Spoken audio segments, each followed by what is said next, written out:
agreements and the takeaways from the summit. Let's bring in environmentalist Paddy Ezeala. Paddy, glad to have you join us.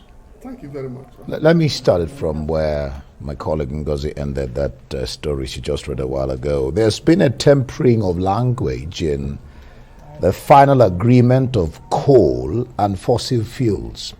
What message is that sending?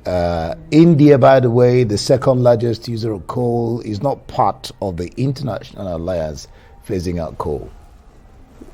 Well, one characteristic of this COP26 actually is the ambitious agenda set initially. And again, the agreement they arrived at also a little bit ambitious too, but that's good, nothing bad with that. But we should also understand that when reaching these agreements, countries are there to protect their interests, their economies, and it's not a question of agreeing to everything. The whole countries are ready to do what is required, but at what time? What makes an agreement ambitious is when you set it too close. People start wondering, then to phase out fossil fuel and other, when people are constructing refineries, things like that. So I think it's a good one. We are not saying that everything is going to be met immediately, even when it's desirable. Climate change is an urgent situation, and we must respond urgently. And for us in Africa, in Nigeria, when we look at some of these agreements, we also look at ourselves, because that's COP26 or even the 25 COPs that have gone before it are there to set policy goals. The real action is local. The real action is in individual countries. You mentioned India now. India could play a central part of the whole that drives the economy. It's not as if they like the emissions, but they have also weighed it against their capacity to cope economically if there is a sudden or radical stop. And that's a great point. Let me bring in the Nigerian aspect of it. I know President Buhari did send a very strong message, and he actually, talked about the hypocrisy of the developed world, where they promised $100 billion every year since 2016, and none of that has been even achieved. And Vice President Oshibajo also argues that international funding for natural gas should not stop until it's comfortable for Nigeria to actually phase out. What do you make of this? Because just like we said, there seems to be a softening in language.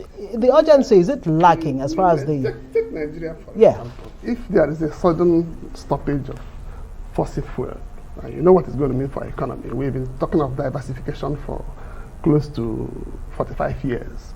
We've not achieved much in that direction. So when we are talking about fossil fuel, that is also, just like coal is to India, it is central to, we are even not only using fossil, we are subsidizing it, which is another challenge to our economy. So it's advisable to even try to navigate away from it, but what capacity do we have to quicken that movement? So I quite understand all that. How can we grow that capacity? That's very, very key. It's first of all, there is BOGA, what they call beyond oil and gas. People are even campaigning on that. When I hear the gas on that, we have not even developed enough infrastructure to optimize the gains of having so much gas in our country, which is cleaner. It's a clean energy. I think that is what I suggest we go to for now. Navigate towards, which I'm happy the president has hinted at. Yes, he's hinted about it. This president we have in Nigeria now, there's one good thing he has done. He has been present physically in most of the meetings held on this climate change. He takes it personal, he personalizes it and pushes it. But I have not seen the result. The 23rd of December 2019, he was at the Climate Action Summit. There he promised that he was going to mobilize Nigerian youth to plant 25 million trees.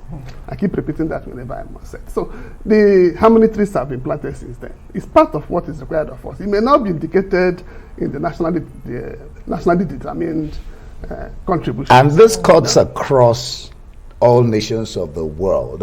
For example, I'm going to ask you, what should the poorer nations be doing now in the face of failure of the richer nations to make good on their $100 billion That would be promise. a calamity if the richer nations continue to renege on their promise to provide these resources, $100 billion, for the mitigation and adaptation with regard to climate change. It's not going to work because the smaller countries in the southern hemisphere especially that are required to take action, that we are living where the resources that mitigate the climate change stay.